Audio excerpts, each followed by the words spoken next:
You know, the most annoying thing about that was we were doing the Jumeirah and we were happy with the color. I mean, 2.3 seconds, that's just amazing. Who needs to go faster and who can go faster than that to 200? And then like a few weeks later, boom, this Roadster is launched at 1.9. While the world was distracted by range stats, autopilot updates, and Cybertrucks that can't park straight, Christian von Koenigsegg was quietly building machines that defy gravity, logic, and the entire electric dream. No hype, no live streams, just raw engineering madness. And then, boom, one 5-word comment turned the EV empire upside down. This isn't just two geniuses disagreeing. This is an ideological fistfight. Code versus combustion. Scale versus soul. A Silicon Valley juggernaut versus a Nordic outlaw who still believes driving should feel dangerous. So, why did the man once inspired by Tesla suddenly call it a soulless appliance? Why is Musk scrambling behind the scenes to clean up the fallout? And why are governments, billionaires, and even you caught in the middle?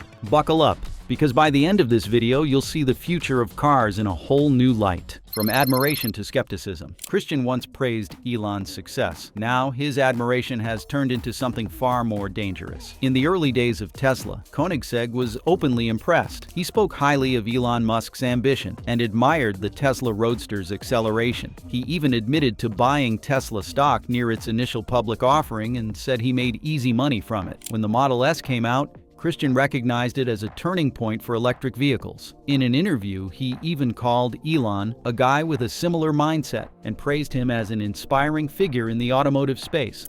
But something changed. As Tesla grew and Musk leaned harder into the software side of transportation, Christian began to raise eyebrows. It wasn't just admiration anymore, it was caution. Tesla's shift toward full autonomy and oversized battery packs clashed with everything Christian believed in. To him, weight is the enemy. Tesla was boasting about 0 to 60 times under 2 seconds. But to Koenigsegg, those numbers didn't tell the whole story. He cared about the feel of the road, the responsiveness in the corners, and the joy of precision behind the wheel. Autopilot, self-driving, for Christian that was stripping away the soul of driving. Tesla was focused on eliminating friction.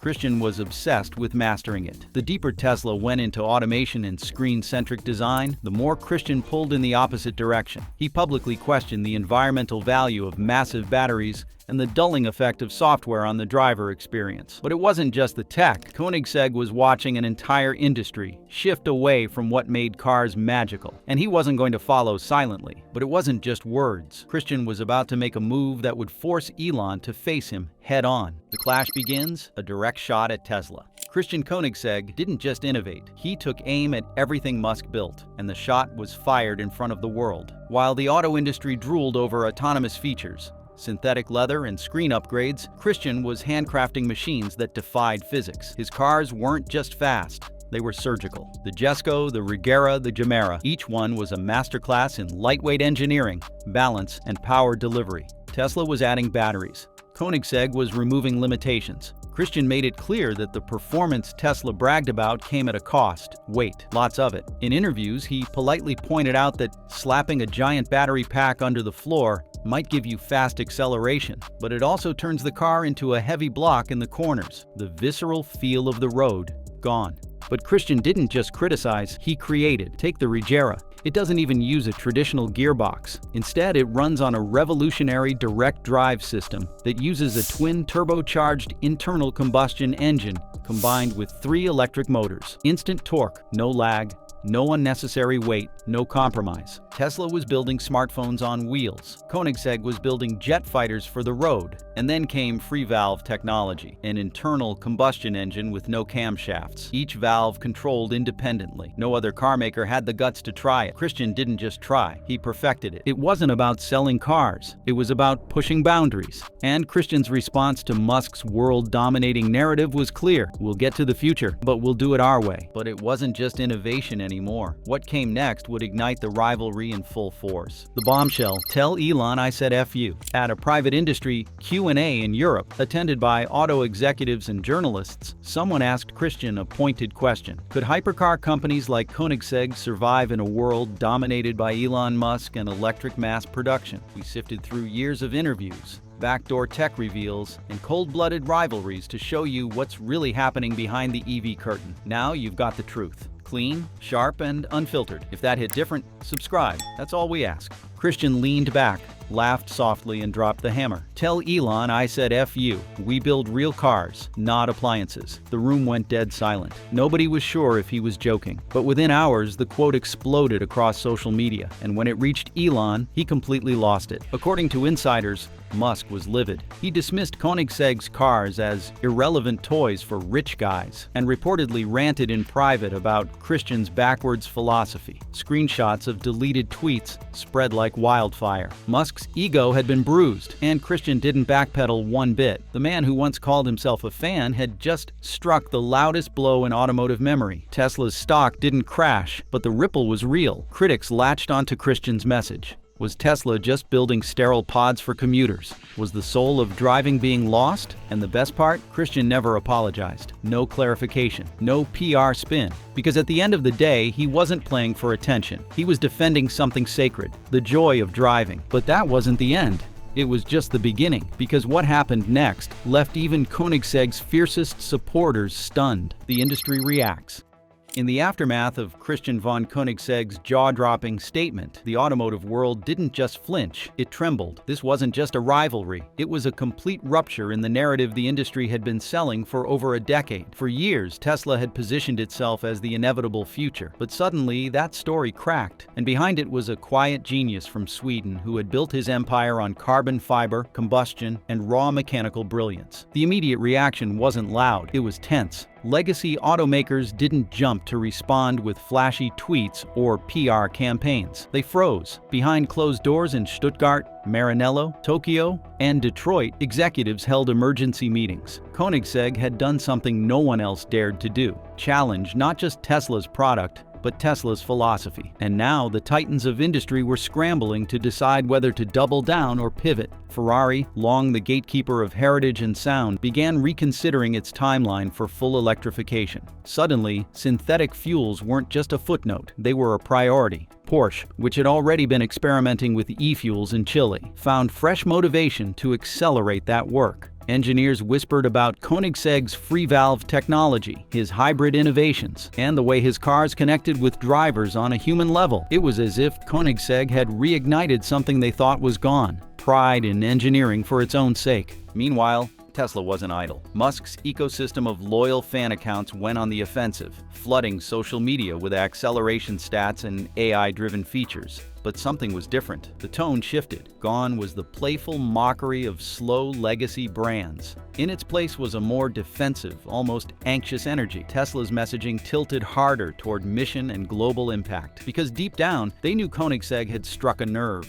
Investors noticed too. Conversations began shifting from growth curves to product philosophy. Was battery electric really the endgame? Or had the world bet everything on one horse without considering there might be others? Koenigsegg hadn't just spoken for the purists. He'd given voice to a broader fatigue with the homogeneity of modern innovation. And then the market began to move, not in stock prices, but in sentiment. Reviewers started praising feel again. YouTube videos showed hybrid hypercars cornering with emotion and finesse. Toyota, Mazda, and even BMW began softly emphasizing alternative paths. Koenigsegg, once a quiet craftsman in the corner, was now the man everyone was watching. And the effects? They weren't a flash, they were a fuse, and it had just been lit. Political ramifications. When billionaires fight, the entire world feels the pressure. This conflict isn't just about cars, it's about the future of global energy and politics. Koenigsegg versus Musk may have started as a technical disagreement, but it quickly became a proxy war for something far larger. Who gets to define the future of mobility? On one side, you have Tesla, backed by governments, tech conglomerates, and an army of sustainability advocates. On the other, a defiant voice advocating for diversity and solutions, innovation beyond batteries, and a belief that electric vehicles are not the only path forward. As Koenigsegg's words echoed around the globe, policymakers were forced to listen. In Brussels, where the European Union has pushed for a fully electric transition by 2035, Christian's critique of battery weight and manufacturing inefficiency struck a chord. Quiet conversations began. Could synthetic fuels really play a role in the green future? Could hybrid systems bridge the gap better than pure electric platforms? Germany, already investing in e-fuel technology through brands like Porsche, saw in Koenigsegg a validation of their quiet resistance to battery-only mandates. In Sweden, politicians suddenly found themselves fielding questions about national innovation, engineering independence, and the role of small disruptors like Koenigsegg in shaping global energy strategies. Meanwhile, in the United States, Elon Musk's influence began to feel strained, with Tesla facing increased scrutiny over worker conditions, autopilot safety, and falling stock performance. Christian's jab didn't just hurt, it exposed a vulnerability. Congressional leaders who had been championing electric vehicle subsidies began facing pushback from constituents. Voters started asking if government policies were propping up monopolies instead of encouraging real innovation. And then came the oil-producing nations. Saudi Arabia, watching its investments in futuristic cities and clean fuels, began praising synthetic fuel alternatives. They saw in Koenigsegg's vision an opening, a way to maintain relevance in a post-gasoline world by shifting from crude oil exports to clean fuel production.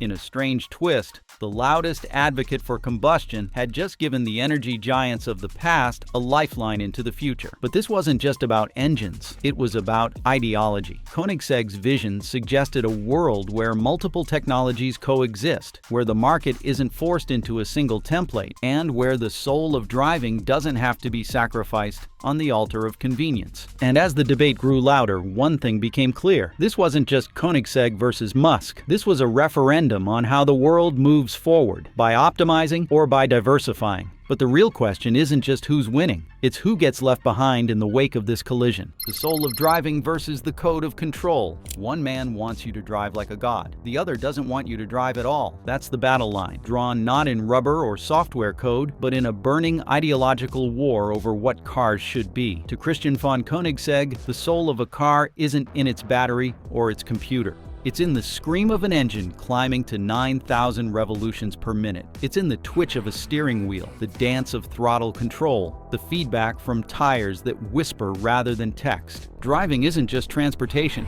it's transcendence. And every machine he builds is designed to give the driver that feeling, that power, that moment. This isn't nostalgia, it's precision. Koenigsegg's free valve technology eliminates camshafts to give each valve complete independence, fine-tuning airflow and combustion in real time. His direct drive system skips the conventional transmission altogether. No gear hunting, no delays, just pure relentless thrust from a twin turbocharged 8-cylinder engine, supported by lightweight electric motors. These aren't features, they're philosophies in motion. Now shift perspectives. Across the ocean, Elon Musk has built an empire on the promise that you never have to touch the wheel again. Tesla's full self-driving software doesn't just want to assist, it wants to replace you. There's no gear shift to master, no torque curve to learn, just an app, a destination, and a smooth, sanitized ride. To Musk, the vehicle is a vessel, a tool, a robot wrapped in glass and metal designed to optimize traffic, reduce emissions, and scale globally. Emotions are inefficiencies, drama is drag.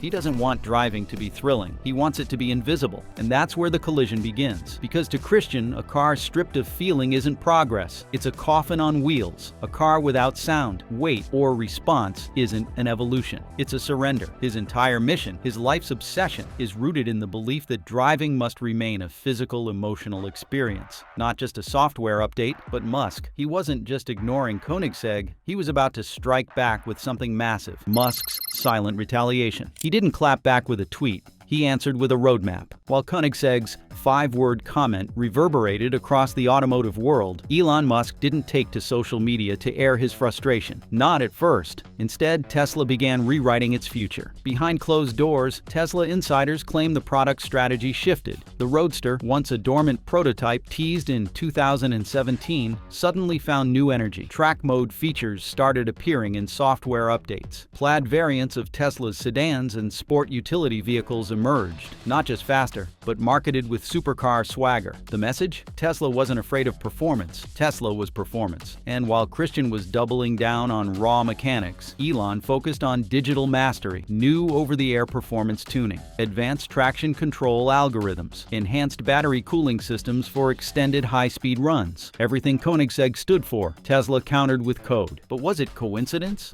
Or retaliation? Some say Tesla was always headed in this direction. Others say Koenigsegg's comments forced Musk to rethink how Tesla was perceived. especially by the performance community. Either way, the Roadster's marketing tone changed. Gone were the soft eco-phrases. In came the lap times, acceleration charts, and chest-pounding specs. Still, for every move Musk made, Koenigsegg remained unimpressed, because while Tesla was chasing numbers, Christian was chasing something else entirely: soul. And while Musk looked ahead, Koenigsegg was already preparing something no one expected: the EV religion and the rogue prophet. In an industry that treats electricity like gospel, Koenigsegg just became the heretic. Every major automaker is singing from the same hymn book: electrify or die, ban combustion, go fully autonomous, connect every car to the cloud. And anyone who questions that path, labeled outdated, anti-progress, a climate denier in a carbon-fueled cathedral. But Christian von Koenigsegg isn't a denier. He's an innovator, and his rebellion isn't about clinging to the past. It's about designing a better future with more than one road forward. While the industry scrambles to build bigger battery packs and longer charging networks, Koenigsegg is asking tougher questions. What about weight? What about resource mining? What about driver engagement? He's not ignoring electricity, he's using it selectively. Lightweight hybrid systems, ultra-efficient battery layouts, energy recovery that doesn't compromise the joy of driving. His Regera model already proved you can blend combustion and electric power in a way that feels emotional, not automated. And now, with rare earth mining drawing criticism,